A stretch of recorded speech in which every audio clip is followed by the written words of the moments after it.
بسم الله، الحمد لله، والصلاة والسلام على رسول الله وعلى آله وصحبه ومن والاه. أما بعد، متى تكون الوظيفة متعبة؟ الجواب المتوقع هو إذا أحسست بالتعب. لا، الجواب الصحيح يكون العمل متعبا عندما أرى أن الجميع حولي يعملون أقل مني، فتجد الموظف في مكتبه مرتاحا في وسط تكييف ويطلب الشاي بين فترة وأخرى، ولكن ما إن يرى أن عمل أحد زملائه أقل من عمله إلا وتراه يتضايق ونفسيا يحس بالتعب، وإلا فهو ليس بمتعب. ولهذا فسأخفف عليك تعب عملك، سأريك التعب الحقيقي ليخف عليك عملك. هذا شاب بائع متجول في كمبوديا يعمل في اليوم 8 ساعات واقف على قدميه، يتحمل روائح القلي طوال اليوم من أجل كم؟ 20,000 ريال كمبوديا يساوي $5. 5 دولار يربح في اليوم 5 دولار فقط. أيوة تقريبا. تقريبا. هذا في العاصمة التي المفترض أنها أرقى حالا من بقية القرى النائية. فلما ذهبنا إلى تلك القرى النائية، أهل هذه البلاد الفقيرة إذا ذهبوا إلى الحلاق أين يذهبون؟ أرجوك تأمل معي. يحلق رأسه في مكان أشبه بالكوخ، الأدوات غير نظيفة، احتمالية العدوى عالية، وفوق هذا إن هذا الحلاق لا يأتيه في اليوم إلا 3 أشخاص تقريبا، شخصان 3 لا أكثر، وهو يبقى على حاله هذه وعلى عمله هذا، هذا رزقه. ثم اكتشفنا محطة للتزود بالوقود، محطة بنزين. انظر إليها. هذه الآن محطة تزود وقود عندهم. ولجل؟ نعم. طيب هو يعبي لجميع أنواع السيارات؟ أي جميع السيارات، موتور نارية، دراجة نارية. وبينما نحن نتفقد المحطة جاء زبون. من تتوقعون؟ امرأة حامل في شهرها التاسع. ليس هذا هو الغريب، الغريب أنها تقود دراجة نارية. والله بلد الغرائب. هؤلاء عمال يبنون بيتا في الصومال، ونادرا ما يبنى بيت كهذا هناك. عدد العمال كبير، العرض أكبر من الطلب. أي واحد منهم يريد أي شيء من الرزق مقابل العمل. قد تقول لي وما الغريب في ذلك؟ هذا شيء طبيعي. الغير طبيعي أن يشارك في البناء نساء كبار في السن أعمارهم ما بين 50 و60.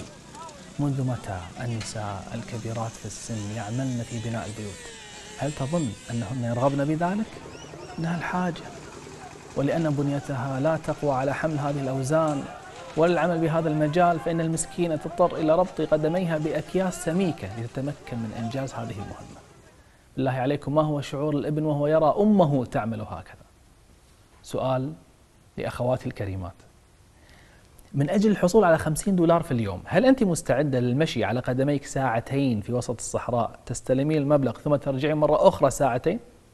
سبحان الله، ربما الرجال لا يفعلون ذلك، لكن هؤلاء المساكين يفعلون ذلك يوميا، ولكن ليس من أجل 50 دولار، بل من أجل نصف دولار. يبيعون لبنا وبيضا.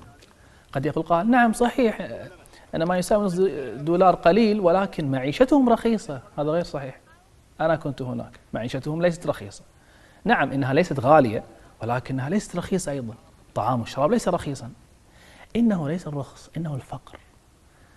اسمحوا لي أن نرجع إلى كمبوديا، فقد احتجنا مرة من المرات أن نعبر أحد الأنهار للوصول إلى القرية في الضفة الأخرى، فإذا امرأة مسلمة في 50 من عمرها طوال النهار تعمل على هذا القارب الخشبي المتهالك، فتستهلك قواها في التجديف لنقل الناس من الضفة إلى الضفة الأخرى، وهي على هذا الحال تعمل في اليوم 9 ساعات تقريبا فقط لكي تحصل على قوت يومها.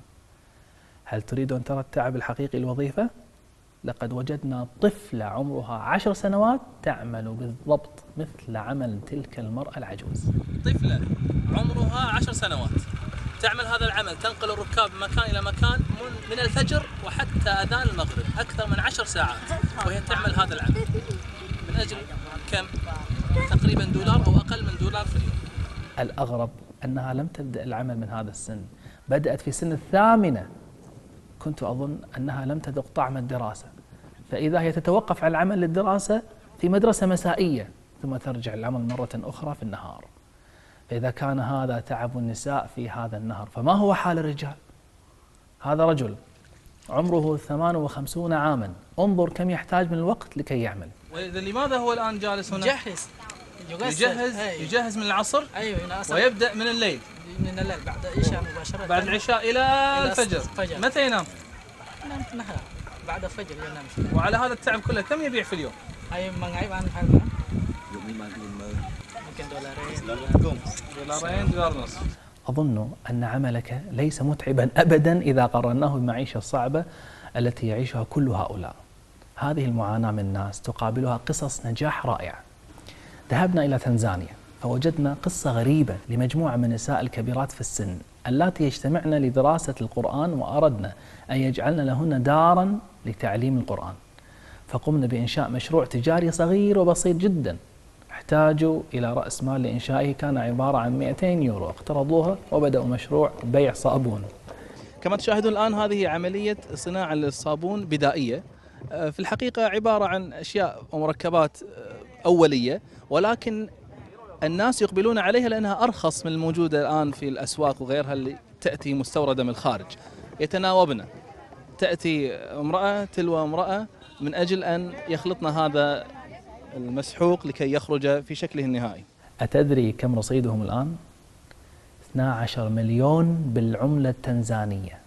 اشتروا بنصف هذا المبلغ أرضا واسعة في مكان مأهول وبقرب مسجد، والنصف الآخر أبقوه للبناء. سبحان الله، هذه هي الأرض. استطاعوا أن يشتروا كل هذه الأرض تقريبا إلى امتداد هناك عند المنزل البعيد هناك، وحتى هذه الشجرة إلى هذا الامتداد. كل هذا اشتروه بالصابون. أخي الكريم، أختي الكريمة، وظيفتك مهما رأيتها متعبة فأنت أفضل بكثير من هؤلاء.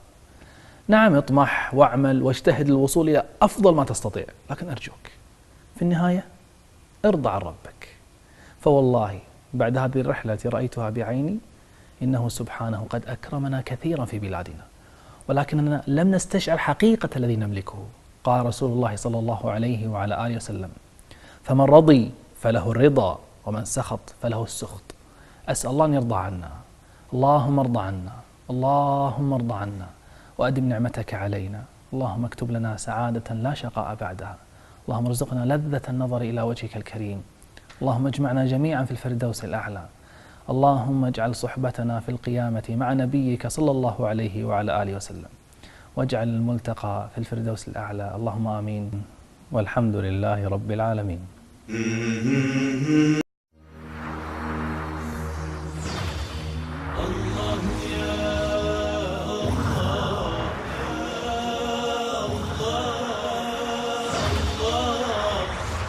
الله